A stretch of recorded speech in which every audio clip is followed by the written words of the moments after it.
Well, longtime congressman and civil rights icon John Lewis died Friday. He leaves behind a legacy matched with civil rights leaders, including Martin Luther King Jr.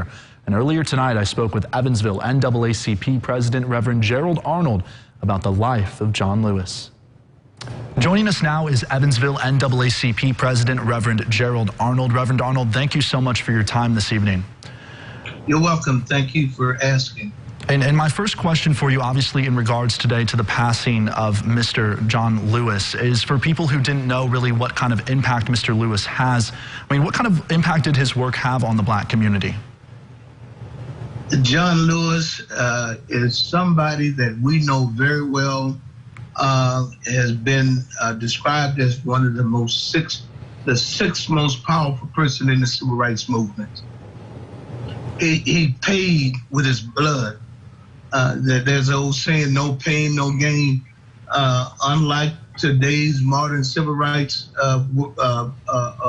leaders, they don't have to go out and have the dogs bite them and have a Sunday called Bloody Sunday after a horrific beating. And this man was true to form. He never abdicated from his responsibility. He fought for civil rights, not for his own civil rights, but for the civil rights of all people.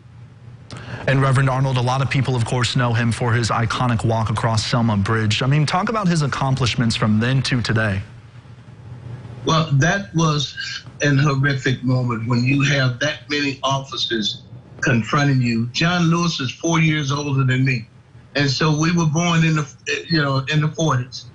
At a time when a black man wasn't supposed to walk on the sidewalk, if there was a sidewalk, when a black man wasn't supposed to go in the front door, when a black man wasn't supposed to walk through a certain neighborhood, when you were told to go to the back of the house if the train was coming. And so John Lewis, from that point, 1965 to where we are today, has been tremendous in making sure and advocating for the rights of all citizens, particularly those of African American descent, making sure that we have voting rights and those rights that would ensure us to sit at the table and to be part of the negotiation. Up front, not in the back end, up front.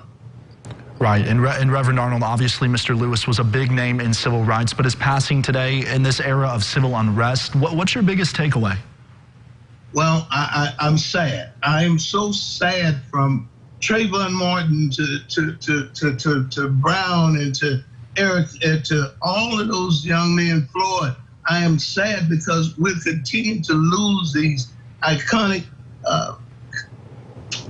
guys who knew how to fight, knew how to address, and and we're losing them one by one. And praise the Lord, it's just a sad, sad day that we're continuing to lose men like John Lewis. All righty. Well, Reverend Arnold from the Evansville NAACP, thank you so much for joining us.